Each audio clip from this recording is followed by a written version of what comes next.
रोहित पवार यांच्या अन्नत्याग आंदोलनाचा आजचा दुसरा दिवस। कृषी मंत्री भरणेंकडून रोहित पवारांना सोमवारी चर्चेचं निमंत्रण। तर सरकार शेतकऱ्यांच्या सरसकट कर्जमाफीचं आश्वासन देत नाही तोपर्यंत आंदोलन सुरू ठेवणार, रोहित पवार यावर ठाम। उपमुख्यमंत्री शिंदेंसोबत भेटीनंतर रेश्मा काळेंची निवडणुकीतून माघार। जळगाव विधान परिषद निवडणुकीतून केलेली बंडखोरी। नाशिकनंतर महायुतीतलं जळगावमधील बंडही शमलं।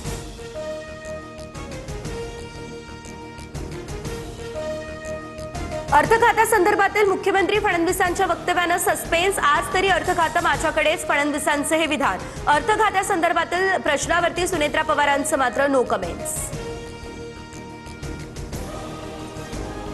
उद्धव ठाकरे हे उद्या मातोश्रीवरती खासदारांची बैठक घेणार। ऑपरेशन टायगरच्या पार्श्वभूमीवर बैठकीला विशेष महत्त्व।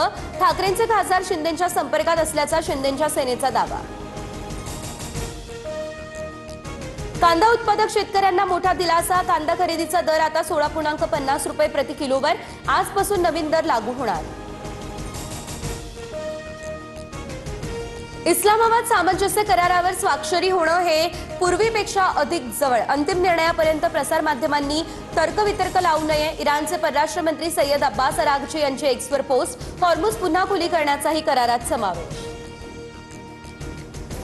पंतप्रधान नरेंद्र मोदी 6 दिवसांच्या परदेश दौऱ्यावर। आजपासून 18 जूनपर्यंत फ्रान्स आणि स्लोव्हिकियाचा दौरा करणार। परराष्ट्र मंत्रालयाचे सचिव सीबी जॉर्ज यांची माहिती।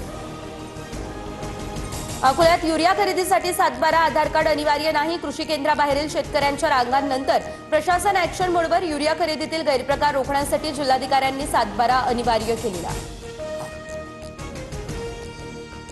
लाडकी बहीण या योजनेच्या धर्तीवर मुंबईमधील घरकामगार महिलांसाठी आता स्वाभिमान निधी योजनेचा पालिकेकडून प्रस्ताव। राज्य सरकारकडून मंजुरीची प्रतीक्षा। 5 लाख पात्र महिलांना दरमहा 1500 ते 2000 रुपये आर्थिक मदत मिळेल। कॉमेडियन प्रणित मोरेच्या शोमध्ये डॉक्टर सेजल पवारनं केलेल्या वक्तव्याबाबत केईएम रुग्णालयाचा प्राथमिक अहवाल समोर। आक्षेपार्ह असंवेदनशील वक्तव्य केल्याचा ठपका। आज सेजलच्या आईवडिलांना रुग्णालयात बोलावून कारवाई संदर्भात निर्णय दिला जाणार।